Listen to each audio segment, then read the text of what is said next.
नमस्कार दोस्तों। विनायक दामोदर सावरकर भारतीय स्वतंत्रता संग्राम का एक ऐसा नाम जिसको लेकर कंट्रोवर्सी ऐसे चिपकी रहती है मानो मधुमक्खी के छत्ते से खुद मधुमक्खी। सावरकर को लेकर बहुत सारे लोगों का बहुत तरह के तर्क हैं। कुछ लोगों का मानना है ये है वीर सावरकर, तो वहीं कुछ लोगों का मानना है कि ये बहुत ही डरपोक इंसान है। कुछ लोगों का कहना है कि ये थे परम देशभक्त, तो वहीं कुछ लोगों का कहना है कि ये देशद्रोही थे या ब्रिटिश के चमचे थे। लेकिन सोचने की बात तो ये है दोस्तों कि आखिर एक वक्त पर एक इंसान डरपोक और वीर कैसे हो सकता है? आखिर एक साथ एक इंसान देशभक्त और देशद्रोही कैसे हो सकता है? सावरकर के मरने के 58 साल बाद भी सावरकर को लेकर कंट्रोवर्सी क्यों नहीं पीछा छोड़ती?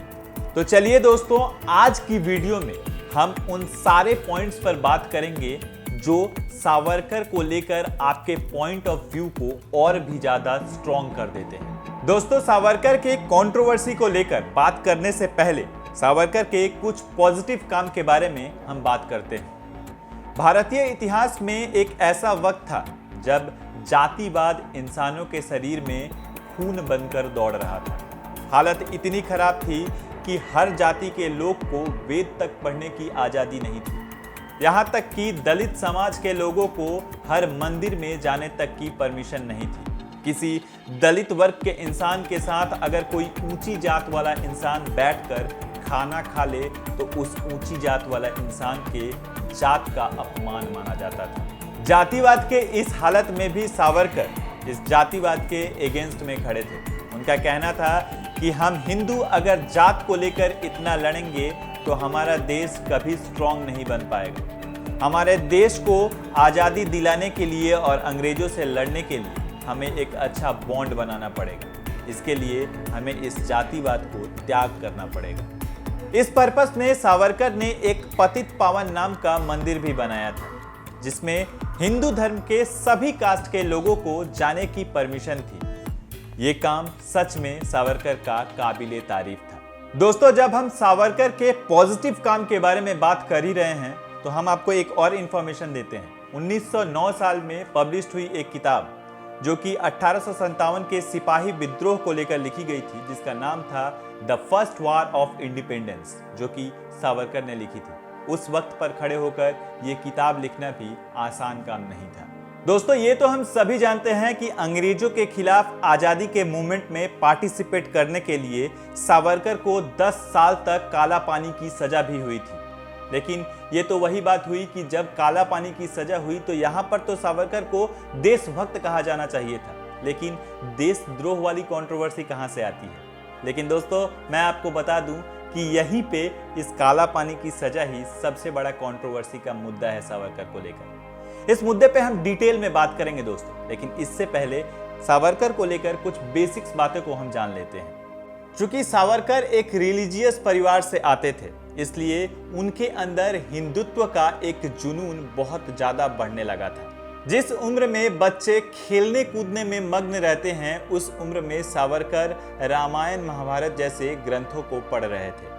इसलिए बड़े होकर उनके सोच विचार में हिंदुत्व बहुत ज्यादा अहम भूमिका निभाता है। सावरकर के हिंदुज्म में सिर्फ और सिर्फ हिंदू ब्लड की बात की गई है। उनके हिसाब से हिंदुस्तान उन लोगों का जगह है जिनकी मातृभूमि, पितृभूमि और पुण्य भूमि हिंदुस्तान है। उन्होंने बाकी धर्मों को इससे अलग रखा था। एक देश को सिर्फ धर्म के बेस पे आइडेंटिफाई किया जाए, इसके सावरकर सपोर्टर थे और इसीलिए सावरकर को द फादर ऑफ हिंदुत्व भी कहा जाता था।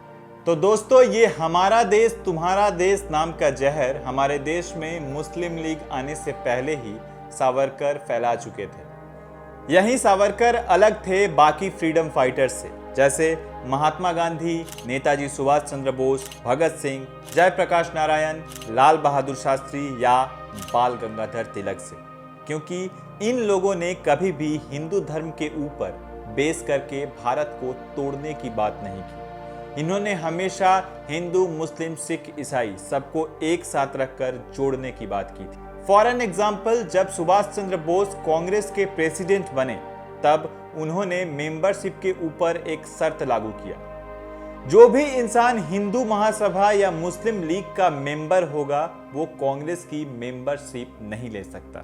दोस्तों, सावरकर आर्म रेवोल्यूशन के भी सपोर्टर थे। जब वो स्कॉलरशिप लेके लंदन में पढ़ रहे थे तो वहां भी उन्होंने इंडियन हाउस में इंडियन रेवोल्यूशन का झंडा फहराया था। इसी बीच दो इंसिडेंट सामने आते हैं। फ्रीडम फाइटर मदन लाल डींगरा को एक ब्रिटिश ऑफिसर को गोली मारने के जुर्म में फांसी दे दी जाती है और दूसरी तरफ फ्रीडम फाइटर अनंत लक्ष्मण कन्हारे ने नासिक के डिस्ट्रिक्ट मजिस्ट्रेट AMT जैक्सन को गोली मार दी। अनंत कन्हारे ने जो पिस्तौल इस्तेमाल की थी उस पिस्तौल को सावरकर ने सप्लाई किया था और इन दोनों मामलों में सावरकर का नाम उभर कर आता है। फिर क्या था, ब्रिटिश सरकार उन्हें अरेस्ट करके काला पानी की सजा दे देती है। क्योंकि दो घटनाओं में सावरकर का नाम उभर कर आया था, इसलिए सावरकर को 2 लाइफ सेंटेंस दी गई। लाइफ सेंटेंस का मतलब होता है आजीवन कारावास। सावरकर को 2 बार आजीवन कारावास की सजा सुनाई गई, लेकिन काला पानी की सजा के कुछ महीने बाद ही सावरकर की हिम्मत टूटने लगी। उन्होंने ब्रिटिश सरकार को माफीनामा लिखना शुरू किया और 1-2 बार नहीं दोस्तों, बल्कि ये माफीनामा 6 बार लिखा गया सावरकर की तरफ से। जो लोग सावरकर के सपोर्ट में बात करते हैं उन लोगों का मानना है कि सावरकर को ऐसा लगा था कि वो जेल में बैठकर भारत के स्वतंत्रता संग्राम में हाथ नहीं बटा सकते, इसलिए उन्हें इस जेल से निकलना बहुत जरूरी है। लेकिन दोस्तों, सावरकर के माफीनामा की कुछ लाइंस को मैं इस वीडियो में मेंशन करना चाहूंगा और उन लाइंस को आप देखकर खुद डिसाइड कीजिएगा कि एक देशभक्त के लिए इन शब्दों का उच्चारण करना कितना आसान होता होगा। उन्होंने अपने माफीनामा में खुद को ब्रिटिश सरकार का बेटा कहा था। उन्होंने लिखा था कि अगर उन्हें इस सजा से छोड़ दिया गया तो वो आज तक ब्रिटिश सरकार के अगेंस्ट में जो काम करते थे वो सभी छोड़ देंगे। इस माफीनामा के बाद सावरकर को काले पानी की सजा से रिहाई मिल गई और 1921 साल में उन्हें रत्नागिरी जेल भेज दिया गया। आखिर में 1924 साल में रत्नागिरी जेल से भी उन्हें छोड़ दिया गया। देखिए दोस्तों, एक बात तो साफ है कि सावरकर हिंदू नेशनलिस्ट थे जो हिंदू धर्म को देश के ऊपर रखते थे। और सिर्फ सावरकर ही नहीं, देश में कुछ मुस्लिम नेशनलिस्ट भी थे जो कि सर चढ़कर बोल रहे थे, जैसे रहमत अली, सोहरावर्दी और बहुत ही इंपॉर्टेंट नाम मोहम्मद अली जिन्ना। और इन्हीं की वजह से देश का पॉलिटिक्स 3 स्ट्रीम में बट गया। पहला स्ट्रीम था इंडियन नेशनलिस्ट का, जिसमें महात्मा गांधी, सुभाष चंद्र बोस, लाल बहादुर शास्त्री, बाल गंगाधर तिलक जैसे लोग आते थे।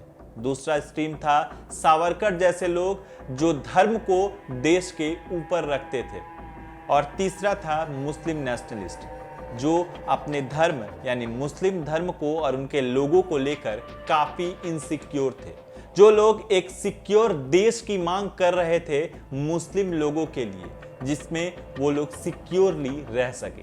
दोस्तों, जेल से निकलने के बाद सावरकर ने ब्रिटिश सरकार के अगेंस्ट में खड़े तो नहीं हुए, लेकिन हिंदू राष्ट्र के लिए लड़ना शुरू किया। उन्होंने साल 1923 में अपनी एक किताब लिखी जिसका नाम था एसेंशियल ऑफ हिंदुत्व। इस किताब में उन्होंने 2 राष्ट्रों के बारे में बात किया था। उन्होंने लिखा था इंडिया में 2 नेशन हैं जो साइड बाय साइड रहने लगे हैं। इंडिया के अंदर ही 2 अलग अलग देश मौजूद हैं, हिंदू और मुस्लिम। और यही आता है सबसे बड़ा सवाल, सावरकर अपनी इस किताब में ये सब लिखकर आखिर साबित क्या करना चाहते थे। साल 1933 में जब रहमत अली ने एक अलग मुस्लिम राष्ट्र पाकिस्तान का दावा किया, जिसमें उन्होंने पंजाब, अफगान, कश्मीर, सिंध, बालूचिस्तान को लेकर एक मुस्लिम धर्म बेस्ड पाकिस्तान बनाना चाहा। रहमत अली एक ऐसा राष्ट्र चाहते थे जिसमें भारत सरकार का इख्तियार ना हो, लेकिन सावरकर इससे बहुत साल पहले ही अपनी किताब में हिंदू और मुस्लिम 2 अलग अलग राष्ट्र की बात कर चुके थे। दोस्तों, जो लोग सावरकर के सपोर्ट में बात करते हैं उन लोगों के पास इस सवाल का कभी कोई जवाब मिलता ही नहीं है। देश की 3 स्ट्रीम वाली पॉलिटिक्स में से हिंदू नेशनलिस्ट और मुस्लिम नेशनलिस्टों ने इतनी ज्यादा पकड़ बना ली थी, जिसका रिजल्ट स्वरूप देश का ऐतिहासिक दर्दनाक पार्टीशन हम सभी जानते हैं। और इस पार्टीशन में सावरकर का रोल कितना इंपॉर्टेंस रखता है ये आप अभी तक समझ चुके होंगे।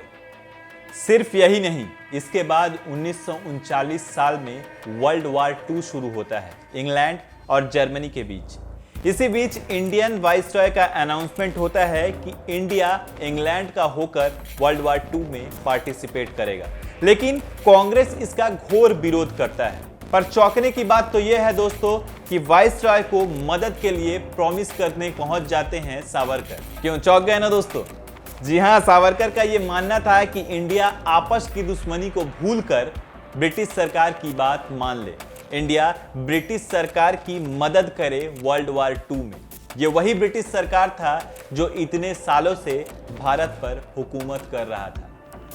सावरकर का कंट्रोवर्सी और भी ज्यादा बढ़ जाता है महात्मा गांधी की मृत्यु के बाद।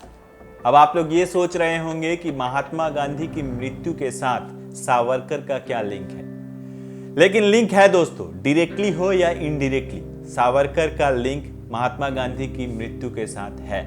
दोस्तों हम सभी जानते हैं कि 30 जनवरी 1948 में एक प्रार्थना सभा समाप्त होने के बाद जब महात्मा गांधी निकल रहे थे उस समय उनकी हत्या कर दी जाती है। उनके हत्यारे का नाम था नाथूराम विनायक गोडसे। लेकिन क्या आप जानते हैं दोस्तों कि इस गोडसे के साथ सावरकर का बहुत अच्छा रिलेशन था। और सिर्फ गोडसे ही क्यों, महात्मा गांधी की हत्या के पीछे गोडसे की प्लानिंग में जो और एक पार्टनर उसका इन्वॉल्व था, नारायण आप्टे, जिन दोनों को 15 नवंबर 1949 को फांसी दे दी जाती है, इन दोनों के साथ सावरकर का बहुत अच्छा रिलेशन था। दोस्तों बात चौंकने वाली जरूर है, लेकिन रिसर्च के बाद पता चला कि साल 1944 में सावरकर ने गोडसे को 15,000 रुपए का एडवांस पेमेंट किया था अग्रणी नाम का एक समाचार पत्र चालू करने के लिए। इस समाचार पत्र का एडिटर था नाथूराम गोडसे और मैनेजर था आप्टे। दोस्तों उस वक्त 15,000 रुपए काफी बड़ी रकम हुआ करती थी। इस समाचार पत्र ने बड़ी ही चालाकी से सावरकर का देश प्रेम और महात्मा गांधी विरोधी एक प्रचार शुरू किया, जिससे देश में सावरकर का नाम बड़ा हो सके और लोग गांधी जी के अगेंस्ट में खड़े हो सके। इसके बाद सावरकर से अदालत में जब इस बारे में पूछताछ की गई तो उन्होंने अपने बचाव में बताया कि वो लगभग 1 साल से नाथूराम गोडसे और आप्टे से मिले ही नहीं थे। लेकिन ये बात सरासर झूठ थी दोस्तों। सावरकर के सेक्रेटरी गजानन दामले और बॉडीगार्ड आपा कसर ने यह कंफर्म किया कि जनवरी महीने में ही नाथूराम गोडसे और आप्टे दोनों सावरकर से मिल चुके थे। आपा कसर ने यह भी कंफर्म किया कि दूसरी बार जनवरी में 23 या 24 जनवरी के आसपास नाथूराम गोडसे और आप्टे सावरकर से सुबह आधे घंटे के लिए मिले थे।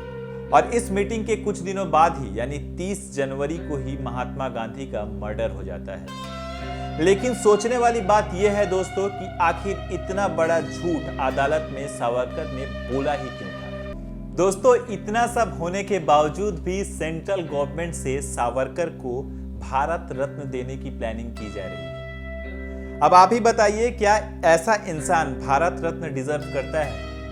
सबसे पहले उनका माफीनामा, फिर हिंदुत्व को देश के ऊपर बताना, फिर वर्ल्ड वॉर 2 में ब्रिटिशों को मदद करने का वादा करना, उसके बाद नाथूराम गोडसे के साथ इतना डीप रिलेशन होना और फिर मुस्लिम महिलाओं के रेप को जस्टिफाइड बताना। क्या एक ऐसे इंसान को वीर सावरकर कहकर पुकारना सही है? दोस्तों सावरकर के बारे में आपका क्या मत है, आपकी क्या राय है, हमें कमेंट करके जरूर बताएं। मिलते हैं अगली वीडियो में। नमस्कार।